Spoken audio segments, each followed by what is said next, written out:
During the years 1998 through 2000, you had many young kids embarking on an adventure as the little fire-breathing dragon. The adventure consisted of a 3-part trilogy series that still rings home in the hearts of those who played it, even if it was only briefly or partly. To all the PS1 fans from the late 90s, this one needs no introduction.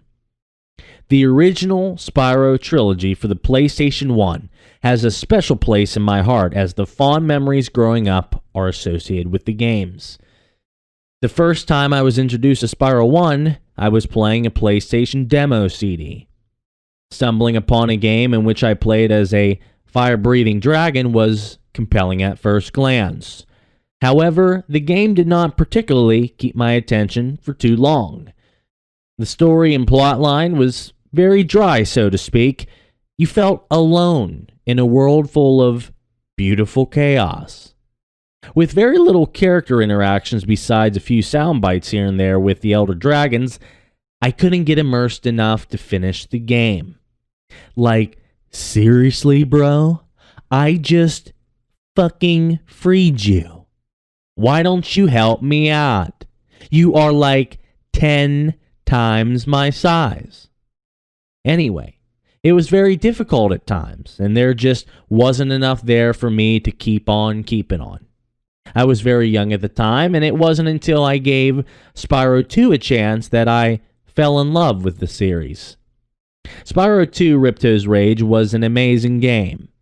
The gameplay mechanics were smoother, and the story was fantastic.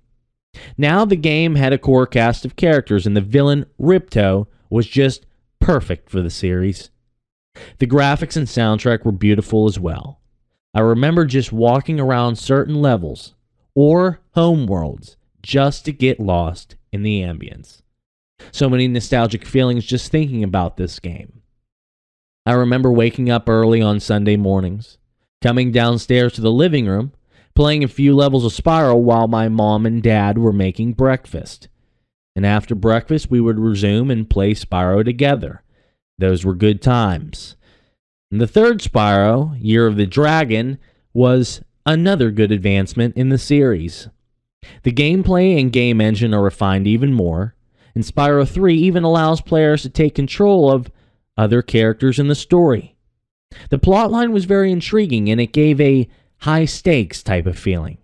The best part is when you finally get to return the favor to none other than Moneybags. The soundtrack was great as usual, and I just enjoyed it generally. I have beaten Ripto's Rage multiple times, Spyro 3 multiple times, and yes, I did end up completing Spyro 1 when I was older, around 13, 14 years old. Spyro was a big part of my childhood, so much that my brother and I used the credits of the games as credits to our fake pro wrestling events shot at home. Toys for Bob recreated the original series and launched the Spyro Reignited Trilogy in 2018. The Spyro Reignited Trilogy is a masterpiece. Toys for Bob was faithful to the original designs and concepts for the games. To see the modernized graphics of 2018 is breathtaking. I never thought I'd play the original Spyro games with the Unreal Engine 20 years after the original Spyro was released. I'd like to give a big shout out to Toys for Bob in making a great and super nostalgic remastered trilogy. The first time the game loaded in the Artisan world, I was overtaken by the nostalgic feelings and in awe of the beauty of the game, as if it was 1998 all over again.